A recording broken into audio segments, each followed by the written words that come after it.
Ketika bicara soal mendapatkan hasil audiovisual yang baik, kuncinya ada pada pemilihan mikrofon yang tepat. Di sini kita ada 4 opsi mikrofon shotgun dari Sony yang akan kita bahas apa aja sih fiturnya dan untuk jenis konten apakah mikrofon ini cocok untuk digunakan.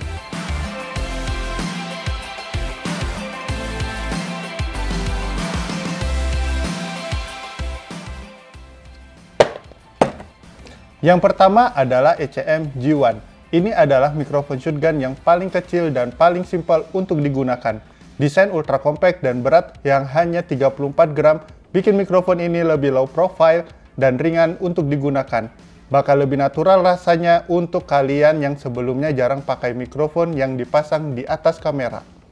Polar pattern perekamannya cuma satu, yaitu direksional ke depan.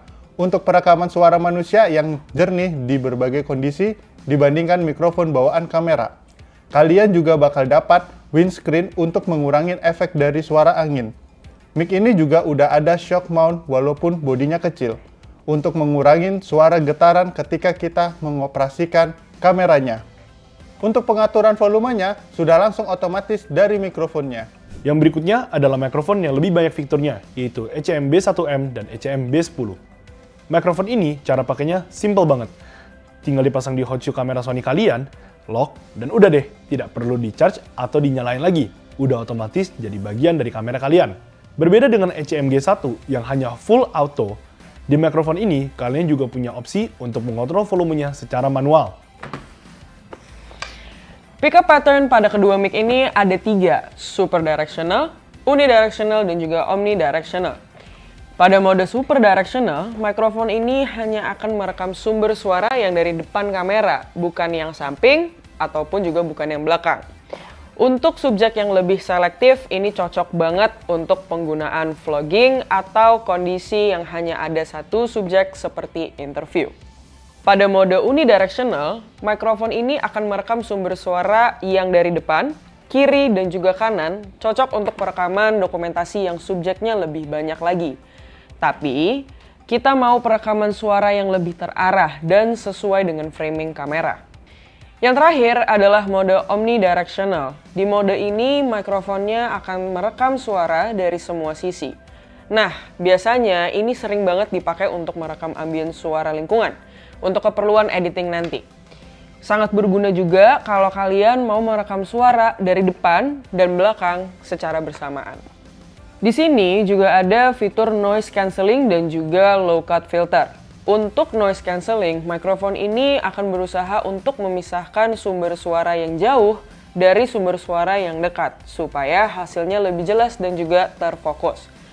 Kalau low cut, ini untuk mengurangi suara low frequency, seperti suara AC atau juga suara getaran lainnya. Perbedaan kedua mic ini berada pada jumlah kapsul mic dan juga ukurannya. B1M memiliki jangkauan suara yang lebih jauh, sedangkan B10 lebih memiliki ukuran yang lebih ringkas. Dan yang terakhir adalah ECM M1. Ini adalah compact microphone terbaru dari Sony yang paling fleksibel untuk segala jenis perekaman. Mulai dari konten vlog, unboxing, cinematic video, atau bahkan keperluan filmmaking. Karena ada 8 jenis pickup pattern yang bisa kalian pilih melalui dial di belakangnya. Pertama ada unidirectional, itu menangkap suara dari area yang lebih luas dari depan. Lalu omnidirectional, itu menangkap suara dari segala sisi dengan sensitivitas yang sama. Lalu super directional yang arahnya ke belakang. Super directional yang merekam ke depan dan ke belakang secara bersamaan. Stereo untuk merekam suara dari kiri ke channel 1 dan suara dari kanan ke channel 2. Lalu ultra directional yang merekam suara dari depan yang cocok untuk perekaman suara dari subjek yang selalu berada di depan mikrofon. Semua mikrofon yang udah kita bahas bisa langsung dipasang ke hot shoe kamera Sony tanpa perlu di-charge atau disambungkan kabel apapun. Untuk ECM B10, B1M, dan M1 memiliki koneksi data audio secara digital yang sangat minim noise dan lebih detail. Kesimpulannya, apapun jenis konten yang kalian rekam, memilih mikrofon yang tepat bisa membuat perubahan yang signifikan kepada kualitas audio dan video kalian. Pertimbangkan kebutuhan spesifik berdasarkan konten yang mau direkam untuk memilih mikrofon yang terbaik untuk kamera Sony kalian. Oke, sekian video untuk hari ini. Semoga bisa membantu kalian untuk memilih mikrofon yang tepat. Jangan lupa kameranya harus pakai Sony.